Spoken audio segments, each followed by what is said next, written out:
그리스도의 향기가 됩시다. 이렇게 해서 인사를 나누겠습니다. 인사하시겠습니다. 그리스도의 향기가 됩시다. 그리스도의 향기가 됩시다. 여러분, 향기요법이라는 말을 들어보셨죠? 향기요법. 그 요법이 있다고 그럽니다. 치료법이라고 하네요. 아로마 테라피라고 하는 향기요법은 그 식물에서 이렇게 나는 향과 그리고 약효를 이용해서 몸과 마음의 균형을 회복시켜서 인체의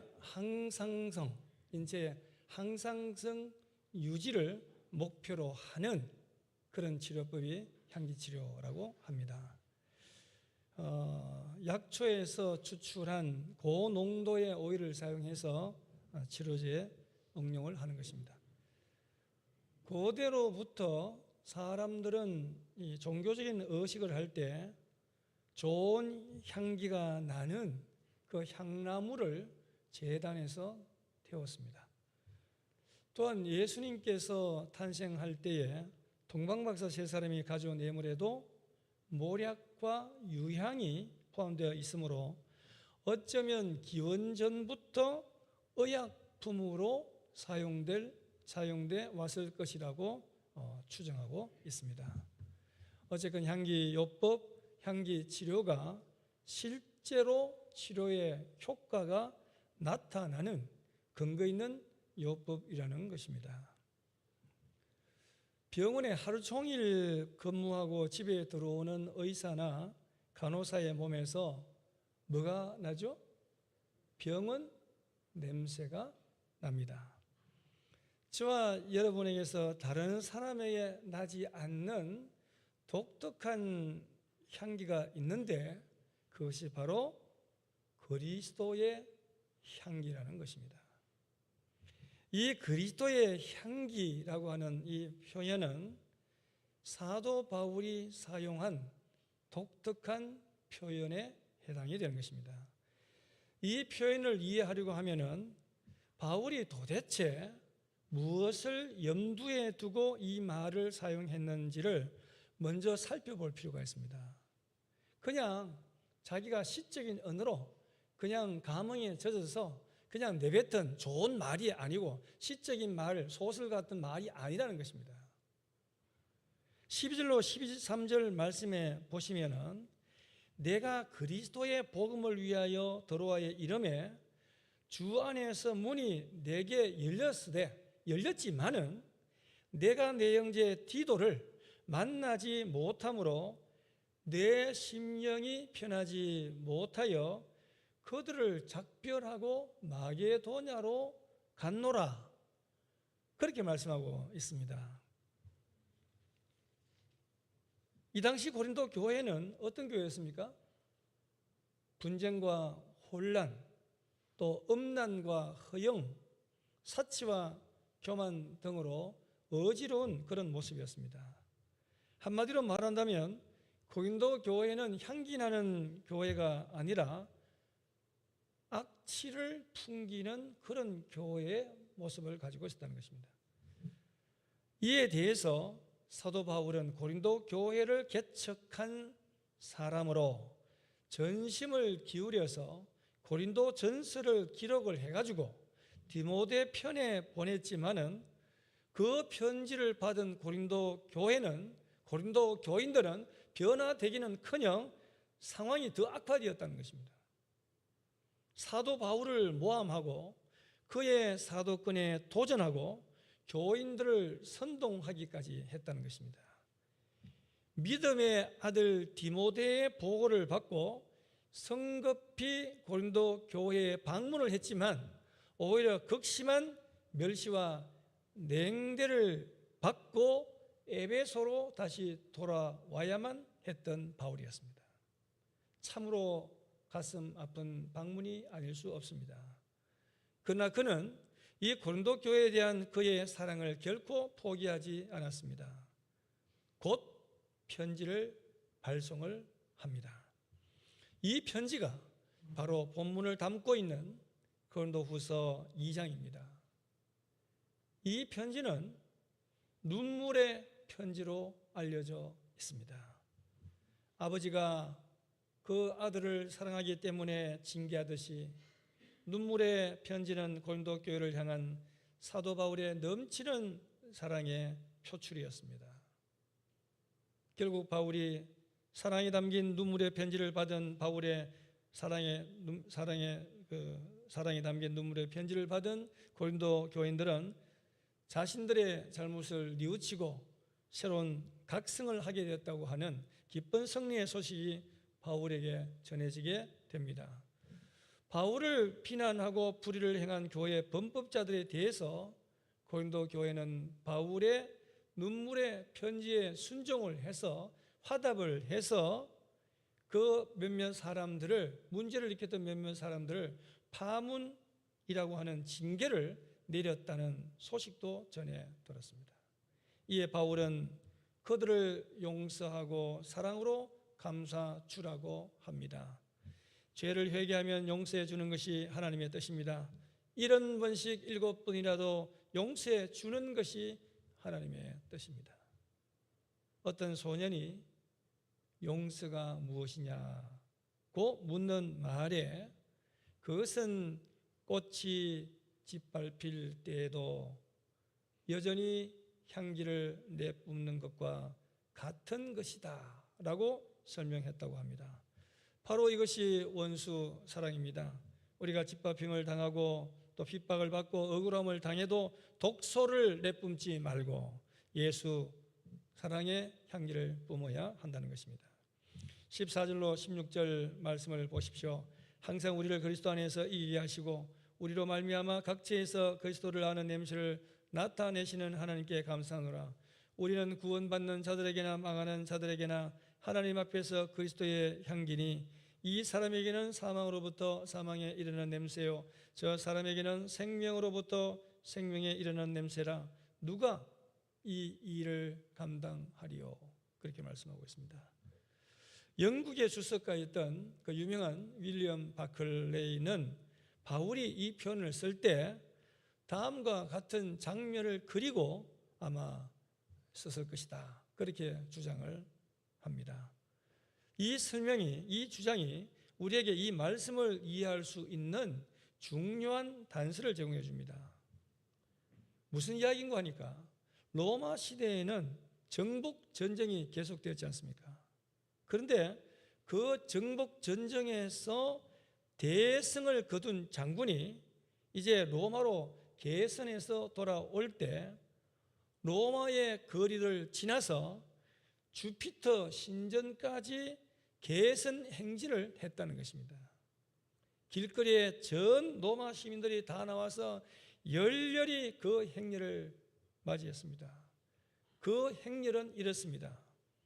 먼저 그 원로원 의원들이 선도를 썼습니다. 제납장을 쓰고 그 다음에는 나팔수들이 나팔을 불고 지나갔고 그 다음에는 점령지에서 가져온 전리품이 뒤를 따랐습니다.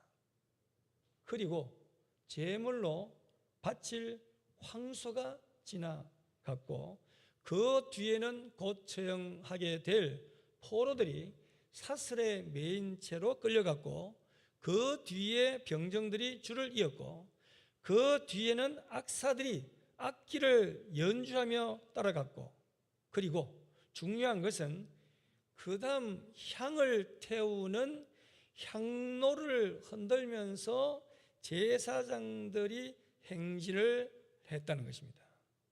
그리고 그들을 이어서 전 장군과 그 가족들 그리고 전쟁에 참여했던 군사들이 마지막 행렬을 이었다고 합니다.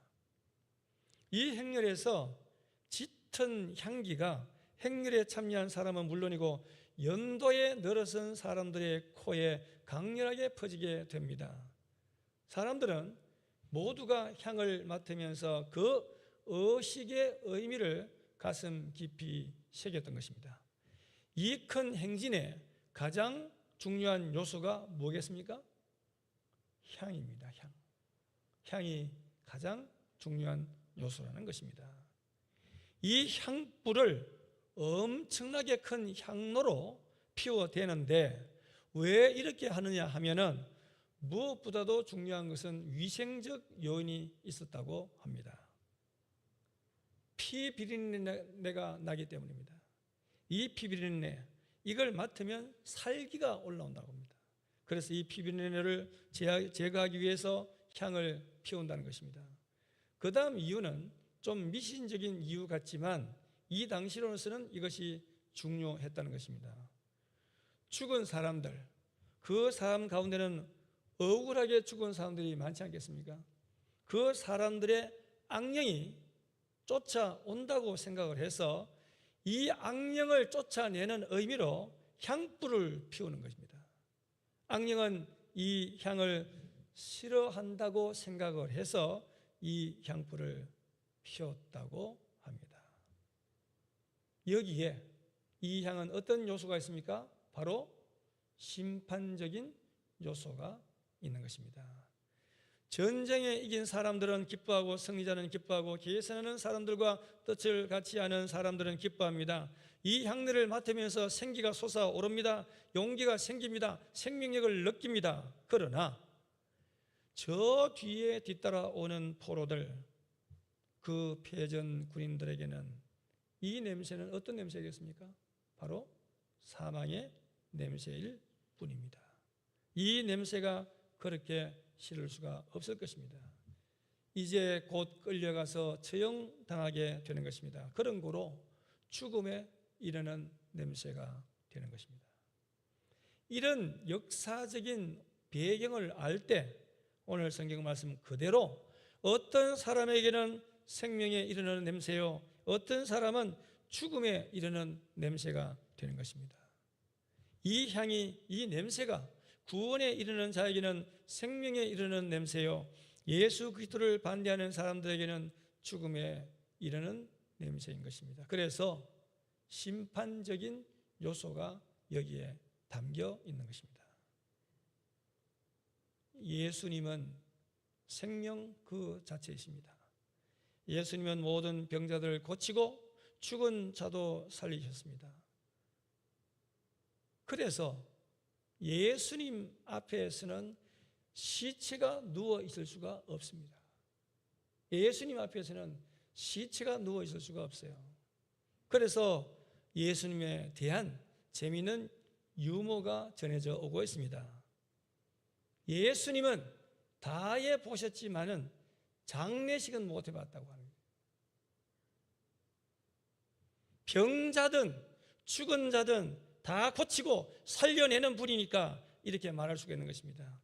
또 더 재미있는 예수님에 관한 유머가 있습니다. 예수님은 어디든지 가실 수 있지만 공동묘지 옆으로 지나가면 안 된다고 하는 유머가 있습니다. 왜 공동묘지 옆으로 가면 안 됩니까? 다 살아날 테니까 그렇다는 것입니다. 그럴듯한 유머가 아닐 수가 없습니다. 분명한 사실은 예수님이 가시는 곳에는 생명의 역사가, 살리는 역사가 불일듯 일어난다고 하는 것입니다. 그리스도와 함께하면 그리스도의 향기가 납니다. 여러분, 기도 많이 하는 사람 옆에 가면 뭐가 날까요? 어딘가 모르게 기도의 향기가 납니다. 책을 많이 읽는 사람 옆에 가면 어딘가 서향이 느껴집니다. 좋지 않은 사람과 함께 하면 거기서 악취가 묻어나는 것입니다. 예수님의 제자들은 예수 그리스도의 향기를 풍겼습니다. 생명의 향기를 풍겼단 말입니다. 바울이 향기라는 말을 쓸 때 바로 이런 장면을 마음속에 연상하고 있었다는 것을 기억하시기 바랍니다. 바울은 이런 승리의 개선 행렬을 염두에 두면서 지금 이 세상에서는 그리스도의 승리의 개선 행렬이 진행 중이라고 말하고 있는 것입니다. 그중에 우리 크리스찬들은 제사장들이 흔들어대는 향로 속에서 퍼져나오는 향내와 같다고 비유하고 있는 것입니다. 본문 14절 상반절에 보면 항상 우리를 그리스도 안에서 이기게 하시고 라고 했습니다. 우리는 그리스도 안에서 이기는 자가 되어야 합니다. 죄에서 이겨야 합니다. 잘못된 말과 행실에서 이기는 자가 되어야 합니다. 고난을 이기는 자가 되어야 합니다. 대인 관계의 어려움을 극복하고 이기는 자가 되어야 합니다. 우리 모두 그리스도 안에서 이기는 자가 되시기를 바랍니다. 그리고 그리스도의 향기가 되기를 기도합시다. 우리도 예수님의 생명이 있어야만 예수 그리스도의 향기가 묻어나는 것입니다. 장미꽃에는 장미향이 나는 것처럼 우리도 예수님이 마음에 계셔야만 예수님의 사람인 것입니다. 저와 여러분들은 예수 그리스도의 향기가 되시기를 주님의 이름으로 축원합니다. 끝으로 17절 말씀을 보시기 바랍니다. 17절 말씀에 보면 우리는 수많은 사람들처럼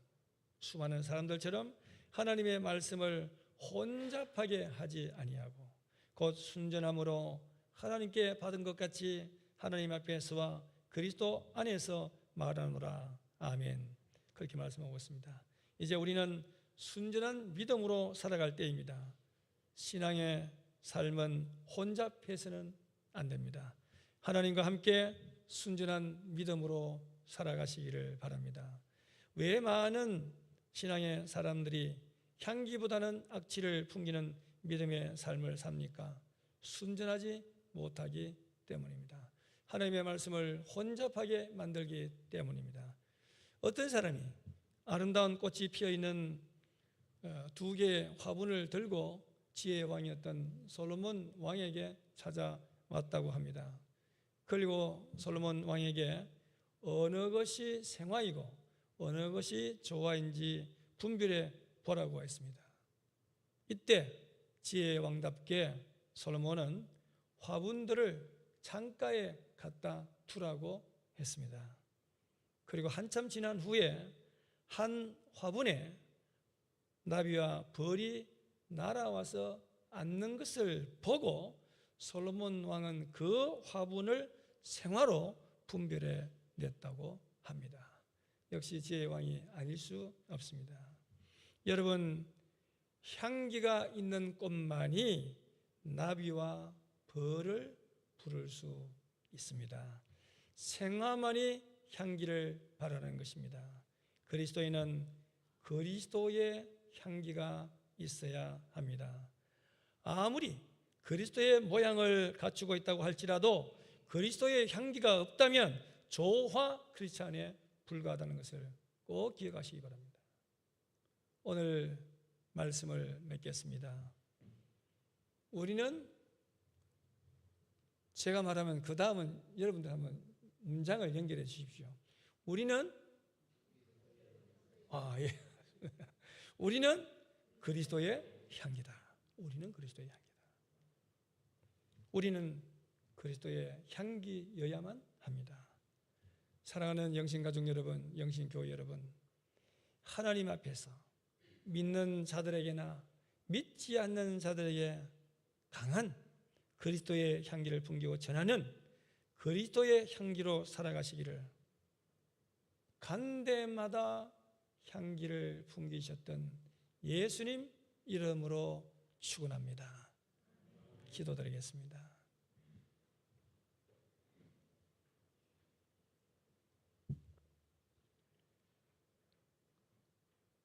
생명의 향기이셨던 그리스도의 향기로 살아가는 우리 모두가 되게 하시옵소서. 사망이 넘실대는 이 세상에서 항상 우리를 그리스도 안에서 이기게 해주실 줄 믿으며 예수님 이름으로 기도드립니다. 아멘.